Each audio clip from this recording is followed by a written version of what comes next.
Welcome all of you. Previous lecture में हमने देखा, क्या देखा? सीआर इक्वेशंस क्या है?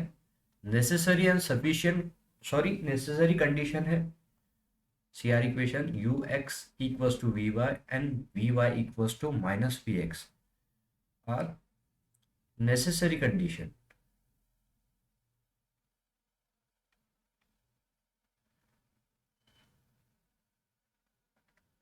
That f of z equals to u of x y plus i v of x y be analytic function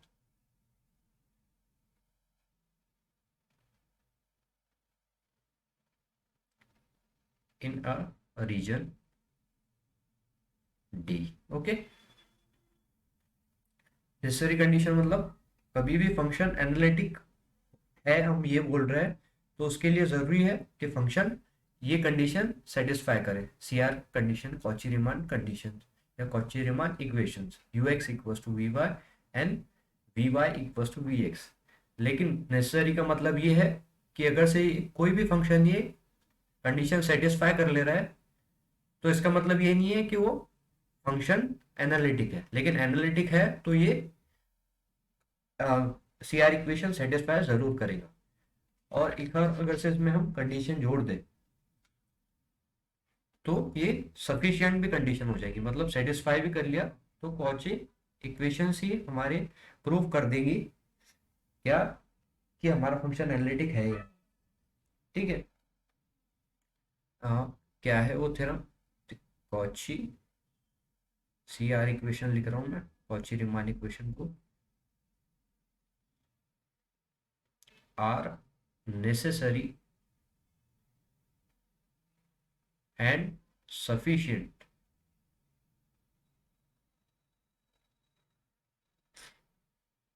condition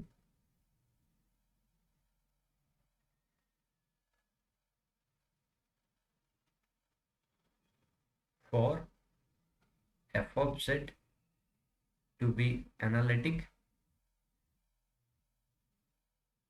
in region D when, कब? Partial derivative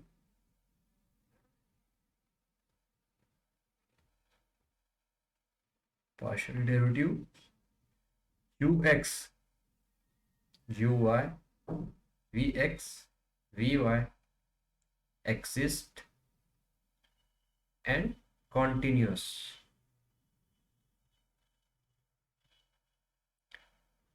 at all points in D।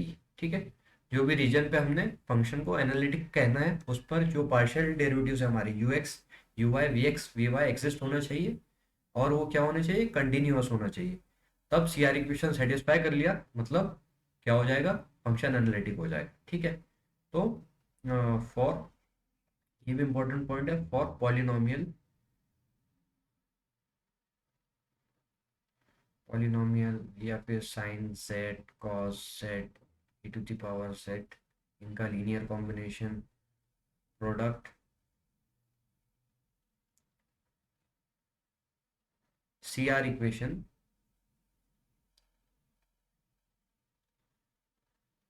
Are necessary and sufficient condition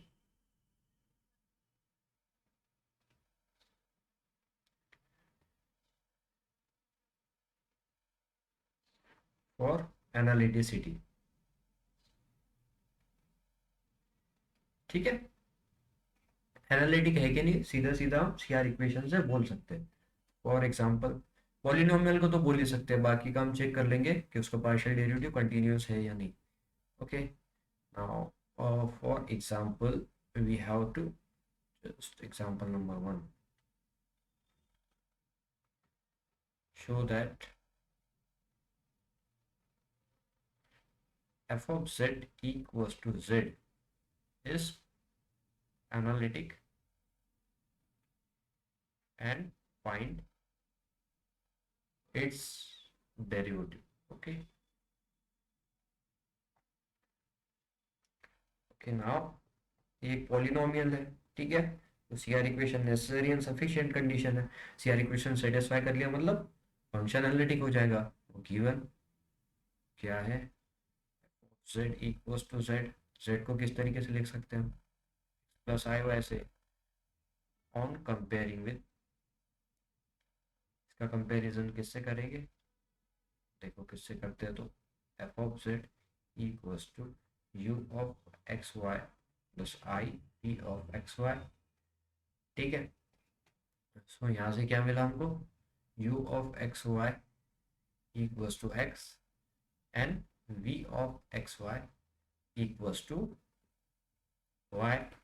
okay, ये दोनों मिल गया। अब सी R equation हमको पता है, we know C R equations are u x equals to v y. काफ़ी important equation है, आपको याद करनी है, ठीक है, क्योंकि बहुत सारे एग्जांपल इसे सॉल्व होंगे। U y equals to minus v x, ठीक है। So find u x first of all. U x कितना है, यू एक्स का मीनिंग क्या है, partial derivative of u with respect to x. U of x y function क्या है, सिर्फ एक्स ही है, सो वन आ जाएगा। एंड हियर यू वाई क्या है, यहाँ पर derivative of u with respect to y, it is partial derivative, यहाँ पर वाई का कोई टर्म ही नहीं है तो जीरो आ जाएगा। वी एक्स क्या है, partial derivative of v with respect to x, यहाँ पर x का कोई टर्म नहीं है क्योंकि v of x y y है तो zero. And v of y equals to क्या है, d v by d x, that is one, क्योंकि y है। तो इन सभी से हम क्या क्लियरली देख सक रहे हैं, from about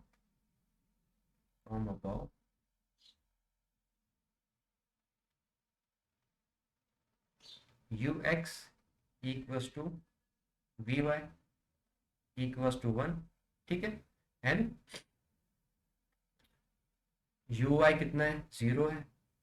and v Y भी कितना है, सॉरी वी एक्स कितना है,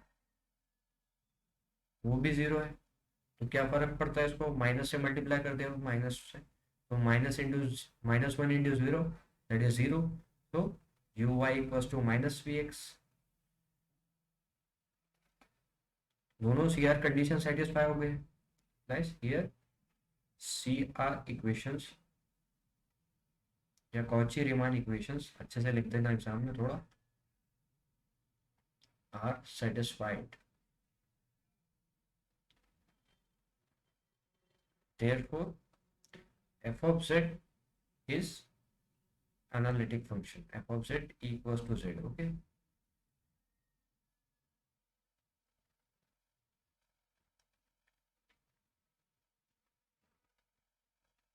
एनालिटिक फंक्शन सीधा सीधा बोल दिया, क्यों, क्योंकि पॉलिनोमियल था, पॉलिनोमियल के लिए CR equation necessary and sufficient condition था। नेसेसरी कंडीशन मतलब सीआर इक्वेशन सेटिस्फाई हो गया। और जो हमने सेकंड में प्रॉपर्टी पढ़ी थी, क्या कि पार्शियल डेरिवेटिव एग्जिस्ट होना चाहिए और u x u y v x v y क्या कंटिन्यूस होना चाहिए, ठीक है। वैसे भी यू एक्स वन है, वी वाई कितना है, वन है, यू वाई जीरो है, जो भी है ये सभी के सभी कांस्टेंट है। कांस्टेंट टर्म तो हमेशा क्या होती है, कंटिन्यूस होती है, तो इससे भी हम पता कर सकते हैं। लेकिन अभी आपको इतने ध्यान में रखना है कि सी आर इक्वेशन सेटिस्फाई हुआ है, मतलब एनालिटिक फंक्शन किसी को शो दैट करने के लिए बोल रहा है वो, तो एनालिटिक के लिए सी आर इक्वेशन सेटिस्फाई होना बहुत ज़रूरी है। अगर सेटिस्फाई नहीं कर रहा है तो फंक्शन हमारा क्या नहीं है, एनालिटिक नहीं है। एग्जाम्पल, उसके लिए भी एक एग्जाम्पल दे लेंगे हम, सेम जो भी हमने ऊपर कहा था, शो दैट और examine whether it is analytic function or not, is analytic or not। तो z बार को किस तरीके से पहचानते हैं आप, z बार मतलब कॉन्जुगेट होता है, f of z equals to z bar that is x minus i bar. Conjugate means i को माइनस i से रिप्लेस कर देते हैं, ओके। तो z is equals to x plus i bar था, लेकिन z bar x minus i bar होगा। on comparing with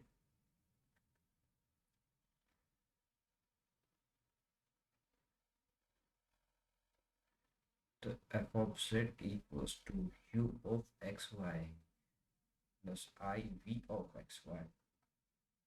ठीक है, here u of xy is x and v of xy is minus y. So ux will be one partial derivative of u with respect to x, uy will be 0, and vx will be 0 and vy will be minus 1. So here ux is not equals to vy, एक की value 1 है, एक की value -1 है, और CR equation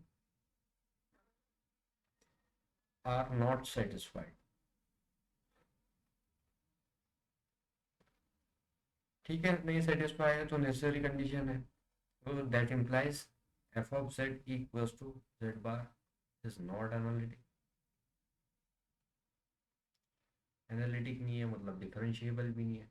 analytic का definition क्या देखे थे हमने? एनालिटिक उस फंक्शन को कहते हैं जो रीजन के हर पॉइंट पर डिफरेंशिएबल हो या फिर उसका डेरिवेटिव एग्जिस्ट हो हर पॉइंट पर. ऐसे फंक्शन को हम क्या कहते हैं? एनालिटिक फंक्शन कहते हैं.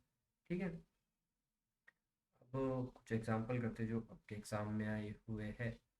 तो क्वेश्चन जो है हमारा सेम रहेगा, क्या f of z equals to z square, show that it is analytic, show that it is analytic and find its derivative.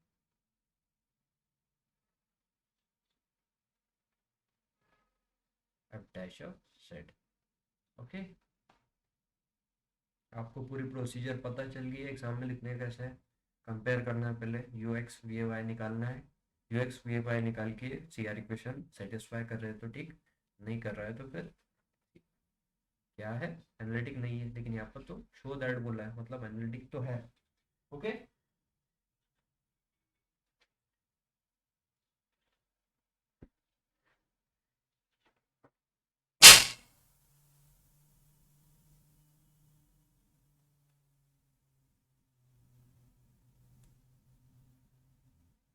here given f of z equals to z square. z के बदले x plus i y whole square. आपको पता है a plus b whole square क्या होता है? X square plus 2 into x into i y plus i into y whole square. ठीक है, okay. Here x square, i को मैं फ्रंट में लिख दे रहा हूँ, i into twice x y plus i square कितना होता है? Y square. आपको पता है आई स्क्वायर कितना हो रहा है? आई क्या होता है? Under root of -1. So i square will be -1. ठीक है, so here x square minus y square, इसको इधर ले ले रहा हूँ मैं क्योंकि आई स्क्वायर की वैल्यू -1 होगी, plus i into twice x y और जेड की value on comparing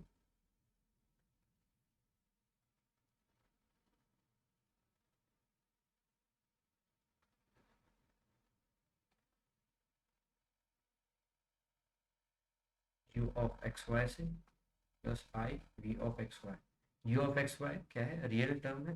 v of x y complex term है. तो u of x y equals to square minus y square and v of x y equals to twice x y.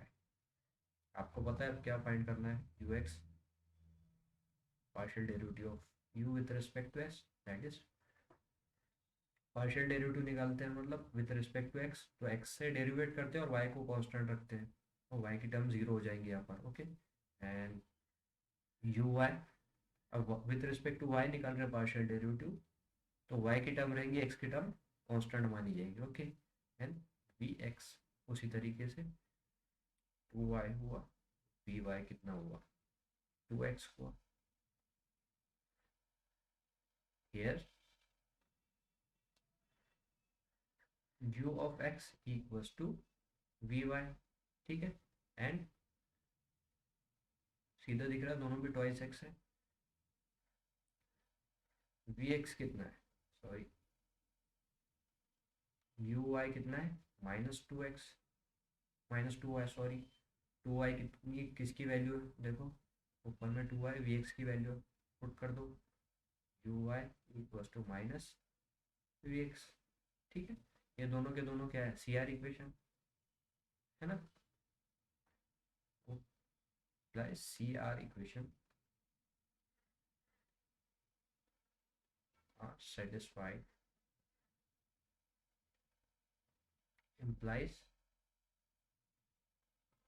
f of z equals to z square is analytic function।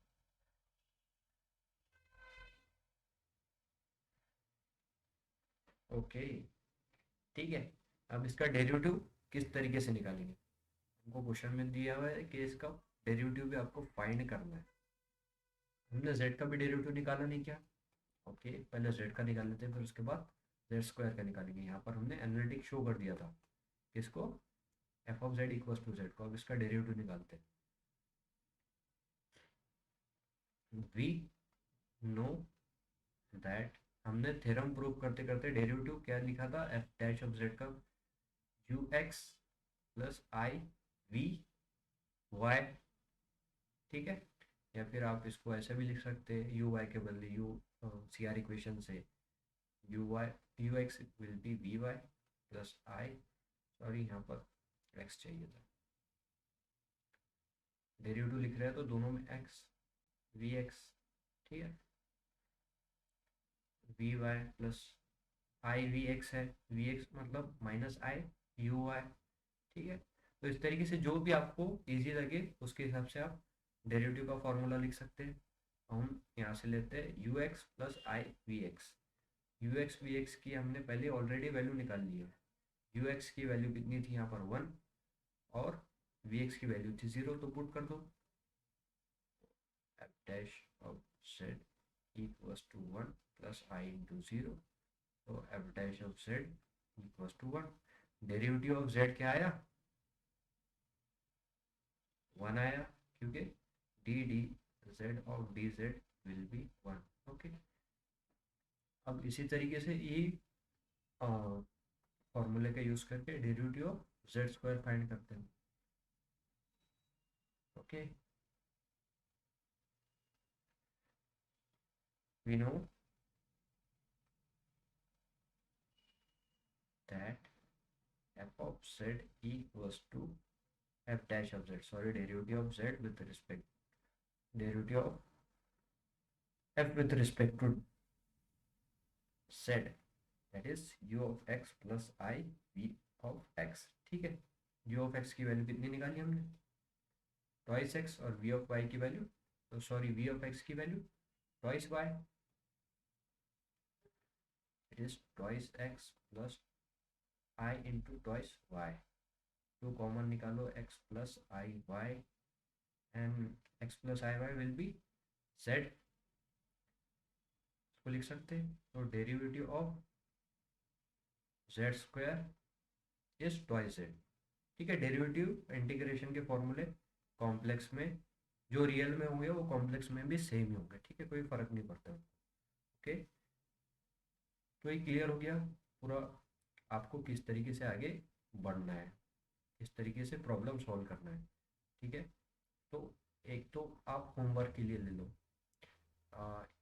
F of z equals to z cube and f of z equals to z to the power 4, इनका आपने क्या show करना है, show that it is analytic, C R equation satisfy करना है और इसका derivative निकालना है आपको, ठीक है। इन दो इक्वेशन का इनको एक्सपांड कैसे करेंगे, जेड को किस तरीके से लिख सकते हैं हम, x plus i Y, x plus i Y का होल क्यूब करना, ए प्लस बी का होल क्यूब का फॉर्मूला आपको पता है क्या होता है, उसके हिसाब से इसको एक्सपांड करना, उसी तरह इसको x plus i y to the power 4। ठीक है, आपको ये आता ही है, नहीं आता है तो इसकी भी एक ट्रिक है अपने पास। ए प्लस बी, इनके कोएफिशिएंट को किस तरीके से लिख सकते हैं, वन, वन से ए प्लस बी होल स्क्वायर, पहले का कोएफिशिएंट वन रहता है, फिर बीच में दोनों के addition two, one, a plus b whole cube किस तरीके से लिख सकते हैं, वन, थ्री, थ्री, इन दोनों के addition one plus two three, two plus one three, one, ये पास्कल्स ट्राइंगल रहता है। A plus b to the power four, one, four, three plus three six, and three plus one four and one. ठीक है, triangle को बढ़ा सकते हैं अपन। ये क्या है, कोएफिशिएंट है। देखो ए प्लस बी को किस तरीके से लिखेंगे आप, क्या है कोएफिशिएंट पहले के, ए से शुरू करना, ए की पावर थ्री, फिर ए की पावर कम करते जाना और बी की पावर लाते जाना। अब सेकंड कोएफिशिएंट में यहाँ पे थ्री है, three into a square b, उसके बाद भी कोएफिशिएंट क्या है, थ्री है, three into a b square, a की वैल्यू कम करेंगे, पावर कम करेंगे, बी की वैल्यू बढ़ाएंगे, and again last coefficient one होता है, that is b q. Okay, उसी तरीके से फाइंड कर सकते हैं अपन a plus b to the power four, क्या आएगा यहाँ पर, पहले a to the power four, फिर कोएफिशिएंट क्या आएगा, फोर आएगा, four a to a cube b, फिर उसके बाद सिक्स आएगा, a square b square, and again four आएगा, a cube, sorry, A B cube, and again plus b to the power four. ठीक है, तो ये कोएफिशिएंट्स थे, इस बाइनोमियल एक्सपांशन के कोएफिशिएंट थे। अब इसके आगे भी आप एक्सपांड कर सकते हैं, फाइव रहेगा तो क्या आएगा, one, one plus four that is five, four plus six ten, six plus four ten, four plus one five, और यहाँ पर वन। तो a plus b to the power five के कोएफिशिएंट ये आएंगे सब according to Pascal's triangle. Okay, एक बार प्रैक्टिस कर लेना, उससे ही हो जाएगा। अगले लेक्चर में हम देखेंगे कुछ इससे डिफरेंट एग्जाम्पल देखेंगे, that is sine z cos z a to the power z, इस पे किस तरीके से हम ये अप्लाई कर सकते हैं। Okay, thank you very much, मिलते हैं नेक्स्ट वीडियो में।